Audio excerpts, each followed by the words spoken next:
చిత్తూరు జిల్లా దెందులూరు నేషనల్ హైవేపై గోవులను అక్రమంగా రవాణా చేసుకుంటున్నారు. కలపర్రు టోల్ గేట్ వద్ద గోవులను తరలిస్తున్న 3 లారీలను కూటమి నేతలు అడ్డుకున్నారు. దీంతో వాహనాలను వదిలి నిందితులు పరారయ్యారు. అనంతరం సుమారు 75 గోవులను గోశాలకు తరలించారు. గోవులను అక్రమంగా తరలించే వారిపై చర్యలు తీసుకోవాలని కూటమి నేతలు డిమాండ్ చేస్తున్నారు.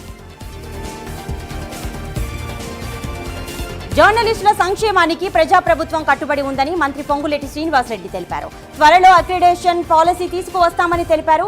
పాత్రికేయుల కోసం ప్రభుత్వం అమలు చేసే సంక్షేమ కార్యక్రమాలు అర్హులకు అందేలా చూస్తామని హామీ ఇచ్చారు. అల్లూరి సీతారామరాజు జిల్లా రంపచోడవరం డంపింగ్ యార్డు కారణంగా ఇబ్బంది పడుతున్నామని విద్యార్థులు చెబుతున్నారు. దుర్వాసన కారణంగా అనారోగ్యం పాలవుతున్నామని చెబుతున్నారు. అధికారులు వెంటనే స్పందించి చర్యలు తీసుకోవాలని కోరుతున్నారు. ఇక వెంటనే డంపింగ్ యార్డును వేరే చోటుకు తరలించాలని విద్యార్థులు డిమాండ్ చేస్తున్నారు. బాలికల విద్యకు ప్రభుత్వం అధిక ప్రాధాన్యత ఇస్తుందని పెద్దాపురం ఎమ్మెల్యే నిమ్మకాయల చినరాజప్ప తెలిపారు. పెద్దాపురం ఎంఆర్ కాలేజ్ ఎదురుగల భవనంలో సాంఘిక సంక్షేమ శాఖ నేతృత్వంలో నిర్వహిస్తున్న కళాశాల బాలికల వసతి గృహాన్ని ఎమ్మెల్యే నిమ్మకాయల చినరాజప్ప ప్రారంభించారు. తెలంగాణ ఎంపీ అనిల్ యాదవ్ సదర్ ఫెస్టివల్ పై కీలక కామెంట్స్ చేశారు. ఈ నెల 19న సదర్ ఫెస్టివల్ ను రాష్ట్ర ప్రభుత్వం అధికారికంగా నిర్వహిస్తోందన్నారు. ఈ నేపథ్యంలో సీఎం రేవంత్ రెడ్డికి ప్రత్యేక కృతజ్ఞతలు తెలిపారు. తమ యాదవుల సదర్ పండుగకు ఏ ముఖ్యమంత్రి రాలేదని సీఎం రేవంత్ రెడ్డి వచ్చారన్నారు. ఈసారి కూడా సీఎం రేవంత్ రెడ్డి, గవర్నర్, మంత్రులు సదర్ పండుగకు వస్తారని తెలిపారు. ఆర్థికంగా కూడా ఆదుకుంటామని డిప్యూటీ సీఎం బట్టి విక్రమార్క హామీ ఇచ్చారని ఎంపీ అనిల్ యాదవ్ తెలిపారు. మార్కెటింగ్, మార్క్ ఫెడ్, హెచ్ఏసీఏ, ఆర్ఐసీ సంస్థల ఎండీలతో మంత్రి తుమ్మల సమీక్ష నిర్వహించారు. వివిధ పంటల కోతలు ప్రారంభమైన సందర్భంగా వాటి సేకరణ, మార్కెటింగ్ డిపార్ట్మెంట్ ద్వారా వరి ధాన్యం సేకరణలో అవసరమయ్యే క్లీనర్లు, టార్పలిన్లు, మున్నగు వాటి జిల్లాల వారి లభ్యతపై సమీక్షించారు. మొక్కజొన్న కొనడానికి కేంద్ర ప్రభుత్వం సముఖంగా లేదని, అయినప్పటికీ రైతుల ప్రయోజనాలు దృష్టిలో ఉంచుకొని ముఖ్యమంత్రి నిర్ణయం మేరకు రేపటి నుండి మార్క్ ఫెడ్ ద్వారా కొనుగోలు కేంద్రాలు ఆరంభిస్తున్నట్లు మంత్రి తెలిపారు. కరీంనగర్లోని కమాండ్ సెంటర్లో బీసీ హక్కుల సాధన సమితి జిల్లా అధ్యక్షుడు కటికరెడ్డి బుచ్చన్న యాదవ్ ప్లకార్డులతో ధర్నా చేపట్టారు. తెలంగాణ ప్రభుత్వం అసెంబ్లీలో చేసిన చట్టాన్ని గవర్నర్ ద్వారా కేంద్రానికి పంపినప్పటికీ బీసీ చట్టాన్ని 9వ షెడ్యూల్లో చేర్చి ఆమోదించవలసిన ప్రధాని మోదీ అనుసరిస్తున్న వైఖరి వల్లనే తెలంగాణలో బీసీలకు రిజర్వేషన్లు దక్కలేదన్నారు. బీసీల రిజర్వేషన్లు అమలు జరగాలంటే 9వ షెడ్యూల్లో చేర్చడం ఒకటే మార్గమని తెలిపారు. ఎందరో న్యాయ కోవిదుల నిపుణులు చెప్తున్నా కేంద్ర ప్రభుత్వం మీద ఒత్తిడి పెంచకుండా సీఎం రేవంత్ రెడ్డి ప్రభుత్వం కాలయాపన చేస్తోందని కటికరెడ్డి బుచ్చన్న తెలిపారు.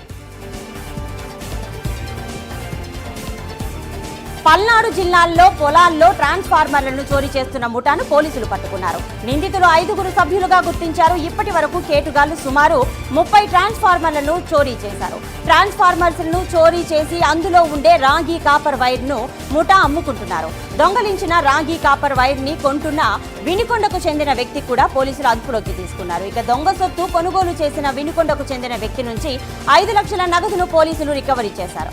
నిందితుల నుండి 110 కేజీల రాగి వైరు, 110 కిలోల కాపర్ వైరును పోలీసులు స్వాధీనం చేసుకున్నారు. పట్టుబడిన నిందితులపై గతంలో పలు కేసులు ఉన్నట్లుగా పోలీసులు తెలిపారు.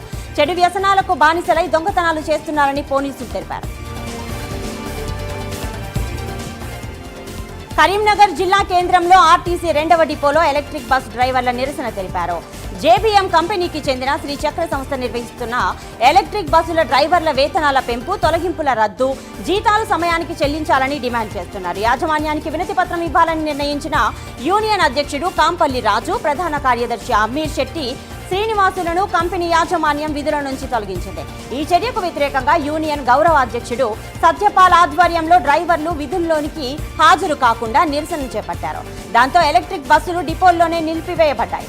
మొత్తం 110 బస్సుల్లో కేవలం 18 బస్సులు మాత్రమే రోడ్లపైకి వెళ్లగా మిగిలిన బస్సులు డిపోల్లోనే ఉన్నాయి. డిమాండ్లు నెరవేర్చకపోతే సమ్మెకు దిగుతామని యూనియన్ నాయకులు హెచ్చరించారు. నషాముక్త్ భారత్ అభియాన్ కార్యక్రమం ప్రారంభించి 5 ఏళ్లు పూర్తయిన సందర్భంగా మహిళలు, పిల్లలు, దివ్యాంగులు, వయోవృద్ధుల శాఖ ఆధ్వర్యంలో జిల్లాలో విభిన్న కార్యక్రమాలు నిర్వహిస్తున్నారు. ఇందులో భాగంగా జూనియర్ కళాశాలల విద్యార్థులకు డ్రగ్స్ వల్ల కలిగే అనార్థాలను తెలియజేసే విధంగా వాల్ పెయింటింగ్ పోటీలు నిర్వహించారు. కరీంనగర్ పోలీస్ కమిషనర్ కార్యాలయ కాంపౌండ్ గోడపై విద్యార్థులు మత్తు పదార్థాల వినియోగం వల్ల కలిగే సమస్యలను తమ పెయింటింగ్ ద్వారా వివరించారు. వివిధ కళాశాలలకు చెందిన 17 మంది విద్యార్థులు ఈ పోటీల్లో పాల్గొన్నారు. జిల్లా సంక్షేమ అధికారి శ్రీమతి సరస్వతి, ఎన్ఎంబీఏ కమిటీ సభ్యులు శ్రీ పెండ్యాల కేశవరెడ్డి, శ్రీ మర్రి రాజేందర్, జూనియర్ కాలేజీల సిబ్బంది మరియు కార్యాలయ సిబ్బంది పోటీలను పర్యవేక్షించారు. మెదక్ జిల్లా నర్సాపూర్లోని సునీతారెడ్డి కాలనీకి చెందిన జంగం సతీష్ కుటుంబ కలహాలతో ఆత్మహత్యాయత్నం చేసుకున్నాడు. పోలీసులు సమాచారం అందుకుని బాధితుడిని ఆసుపత్రికి తరలించారు. మెడ, చేతి భాగాన కత్తితో సతీష్ కోసుకున్నాడు. ఆసుపత్రిలో చికిత్స పొందుతున్న సతీష్కు ప్రాణాపాయం లేదని వైద్యులు నిర్ధారించారు.